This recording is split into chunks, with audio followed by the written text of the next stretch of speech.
ਹੁਣ मैं MLB foundation के सर्वे सर्वा और विवेकानंद स्कूल के चेयरमैन गौरव भास्कर जी को बेनती करांगा कि वो कुछ विचार साडे नाल सांझे करन। इन्हों तो फौरन बाद इन्हां दे साहिबजादे बेटे आशीर होरां दी एक नज़म होएगी ते उस तो फौरन बाद असीं मुशायरे वल जावांगे। बहुत असीं तुहाडा लंबा इंतजार नहीं करवावांगे। गौरव भास्कर जी।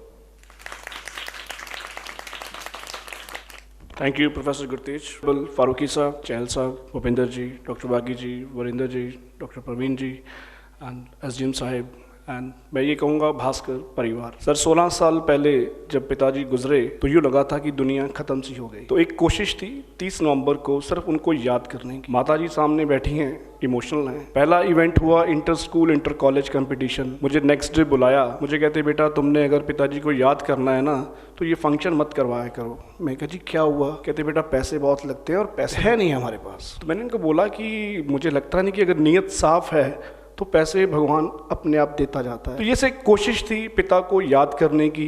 करते करते कारवां बन गया सर। मैं अकेला ही चला था जानबे मंजिल मगर लोग मिलते गए और कारवां बनता गया। सुरेंद्र गोयल जी, रिताज भाई, संतोष जी ने संभाला, हर्ष जी साथ हैं, शैलेंद्र जी साथ हैं, रमन जी हैं। करते करते विपन जी और परम जी का साथ और आशीर्वाद, भोगल साहब की गाइडेंस, मिलते मिलते एक जो मंच है अब इतना बड़ा बन गया है कि अब ये अकेले स्वर्गीय मोहनलाल भास्कर की बात नहीं करता।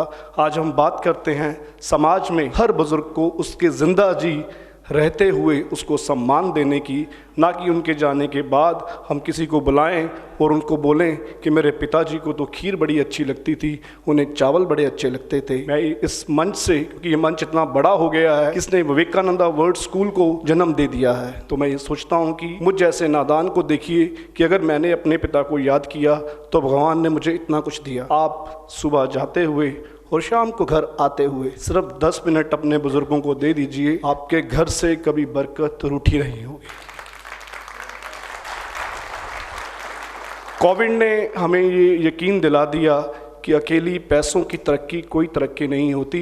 जब कुदरत रूठ जाती है तो बड़े से बड़े जहाज दुनिया थम जाती है। जीने का आजकल हर आदमी ये कहता है कि ये जीने का साल है, तो मैं कहता हूँ जीवन तो है ही जीने के लिए। हमें जीना चाहिए, वस्तुओं को प्राथमिकता देते हुए रिश्तों को कभी इग्नोर नहीं करना चाहिए। अगर कहीं गलत फहमी हो जाए तो उन्हें दूर कर लेना चाहिए, वो बेहतर होता है। तो इस पंडाल में जितने भी लोग बैठे हैं उनको एक एक को देखते हुए मुझे एक शेर याद आ रहा है कि जंग में कागजी अफराद से क्या होगा, जंग में कागजी अफराद से क्या होगा, हिम्मतें लड़ती हैं तादाद से क्या होगा। आप इस संदेश को समझें और अगर आप में से कोई और शायद कहीं गौरव भास्कर या जलकेश्वर भास्कर बन जाए तो इस MLB फाउंडेशन की वही सबसे बड़ी प्राप्ति होगी। आपका साल दर साल आना, हमें यूं ही हम पर आशीर्वाद रखना, उसके लिए मैं तहे दिल से धन्यवादी हूँ।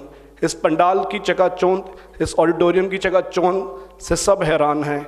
उसका कारण सिर्फ और सिर्फ वो जो किनारे पे बैठी हैं मेरी माँ कि दिन ब दिन खुशहाल जो मेरा घर होने लगा, हो ना हो माँ की दुआओं का असर होने लगा। धन्यवाद।